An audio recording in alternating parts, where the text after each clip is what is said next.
Red Zone TV kwoli webale kubanga okyagoberera yonna gy'osinzira okubanga gy'otulabira atanaba kubanga osubscribinga nga bulijjo nnyongera okutegeeza nti kkirira wansi awo olaba ekigambo subscribe kikwateko kwata kadeka notification obeere nga tomisinga nsonga yonna. Nina wana amawulire genjagala okubanga nkuwa era ge tulinawo gava mu kibuga ekimanyiddwa nga Gulu. Omusirikale ono ng'akola n'ekitongole ekimanyiddwa nga Operation Wealth Creation mukimanyi bulungi ennyo mu kibuga Gulu. Jjukira olunaku olwajjo enaku z'omwezi nga 31 ekiro ekikeesa olunaku olwajjo twapositinzeeko ku mawulire gano kakati njagala gakuwambula mbalamba. Eyabadde driver ow'emmotoka ya poliisi, emmotoka eno ng'eri nnamba UP 9819 ono nga bamuyita John Olinde wa myaka 3 yatomedde omuti ng'alinamu gwe yabadde avuga, yabadde ye wa myaka 28 nga bamuyita Dani Oluka. Bano nga bakozi oba nga bakola n'ekitongole ekimanyiddwa nga Operation Wealth Creation. Jjukira abatera okukolera mu kitongole kino batera kubeera basirikale. Yakubye omuti, ebifaananyi bimojja kunsonyiwa sisobola kubeera nga mbikutuusaako kubanga biyinza okuleetamukko wano byesittaza kyenyinza okugamba. Ono yabadde emmotoka yabadde edduka obuweewo, yatomedde omuti n'aba nga teyabadde talinawo chansi ndala yonna kubeera nga ataasa obulamu bwe, wabula omuti yagukubye emmotoka neyabulukukamu bibiri era ye yafiiriddewo yabadde avuga, wabula gwe yabadde naye ono yasobodde okuba nga asimattuka newankubadde nga naye yavuddewo ng'ebisago by'amaanyi nnyo ebyabadde bimuliko. Nkugamba ebifaananyi ebimu sijja kubeera nga nsobola okubeera nga mbikuwa, nja kukusaba okkiriza enkozesa ebimu ku ebyo bye nsobola okuba nga nkozesa nga demonstration, wabula ebifaananyi ebituufu sisobola kubeera nga mbikuwa, wabula nga kyenyegezaako okutegeeza nti omuvuzi oba driver ng'ono ali attached ku kitongole kya Operation Wealth Creation ekikulirwa oba kikyakulirwa omukulu amanyiddwa nga Salimu Sale. Emmotoka ya polisi yabadde avuga Land Cruiser mu kika nga kala ya bbulaaka eri namba UP 9819. Emmotoka eno yagikubye omuti n'aba nga yajabuluzzaamu bibiri musirikale. Era kigambibwa nti ono ye yafiiriddewo ku sipooti okusinziira ku baabaddewo, kyokka ye gwe yabadde avuga yavuddewo n'ebisago newankubadde ng'olunaku olwajjo amawulire gasoose ne galipootinga nti ne gwe yabadde naye yabadde afiiriddewo, wabula kigambibwa nti ye teyafiiriddewo. Ono yabadde avuga driver ye teyalutonze, wabula gwe yabadde naye n'aba nga ate yasimattuse gwampuliriza. Atanaba kubanga osubscribe nga kikole tubeere nga ate tutambula ffenna okusinziira ku reports ze tulina nga batugamba nti a driver attached to the Operation Wealth Creation program died on the spot in a road crash on Saturday morning, March 30th, at 10 Dam Sale, Bardege Laisibi division in Gulu City. Kino no kyalo tolooza nti mannya ekyalo bakiyita de Dam Sale Bardege Laibi division mu kibuga ekimanyiddwa nga Gulu ewatuula omukulu amanyiddwa nga Salimu Sale. Ekitongole bakita Operation Wealth Creation eyabadde driver era ng'ono omusirikale ali attached ku kitongole ekyo yakubye emmotoka ya poliisi n'agitomeza omuti, bw'atyo n'aba nga teyasobodde kubeera ng'avaamu nga mulamu era yatwaliddwa. Ono ye yafiiriddewo ku sport newankubadde nga ye gwe yabadde avuga kigambibwa okuba nti ye yavuddewo n'ebisago eby'amaanyi. The crash which occurred along Atfield Road involved a police patrol vehicle. Emmotoka eno yabaddemu nga bwe njikugambye.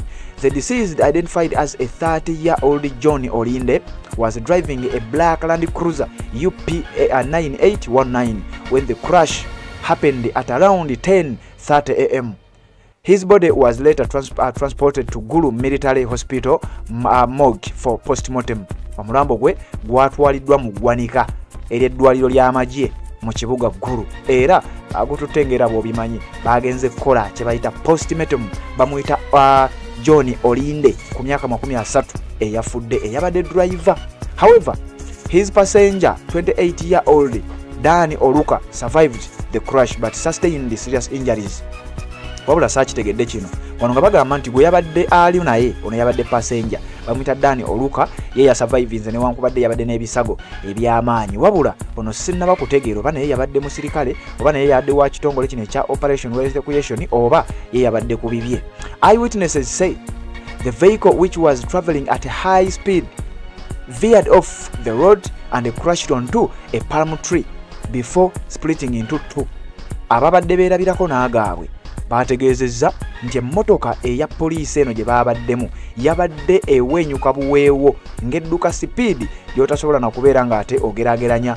Emmotoka eno yatomedde omuti palm tree, omuti gwo ne gusigalawo oba nagwo gwayenjebuse, naye ng'emmotoka yayabulukuseemu bibiri. Ebifaananyi ebyo mbiyina wano naye saagala kubeera nga mbiteekawo kubanga byesittazaamu biyinza okuleeta obuzibu ku channel yaffe, naye ekisinga obukulu information kugifuna musirikale akola n'ekitongole ekya Operation Wealth Creation. Kakati njagala okutegeeza gwampuliriza ebifaananyi, kugambye ebifaananyi by'okusiini birabika bubi, sijja bikozesa nonzeemukko ebyo ebisobola okubanga bikola tubeere nga ate tutambula, information ebeere ng'etuuka ate naba kubanga osubscribe nga kikole tubeere nga ate tutambula ffe. Nawuliriza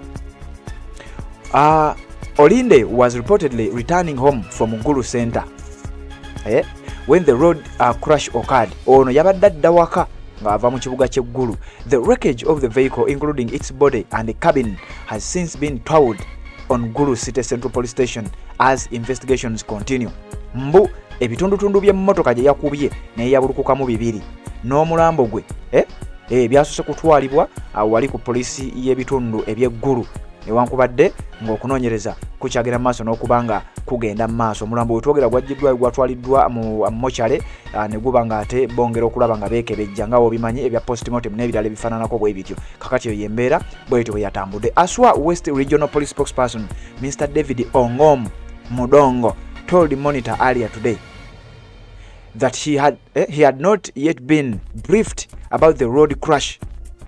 Uliriza paka n'olwaleero ono omwogezi wa poliisi emanyiddwa nga Aswa West Regional Police spokesperson bamuyita Mr. David Ongom Mudongo yategeezezza kine ku makya g'olunaku olwaleero babadde tebannamutegeezaako ku ekyo, naye nga ye mwogezi wa poliisi bino ebyatuuseewo byatuuseeko bakola n'ekitongole kya Operation Wealth Creation byabadde mu kibuga Gulu nga kye kimu ku bitundu byakwasaganya ng'omwogezi wa poliisi mu kitundu ekyo.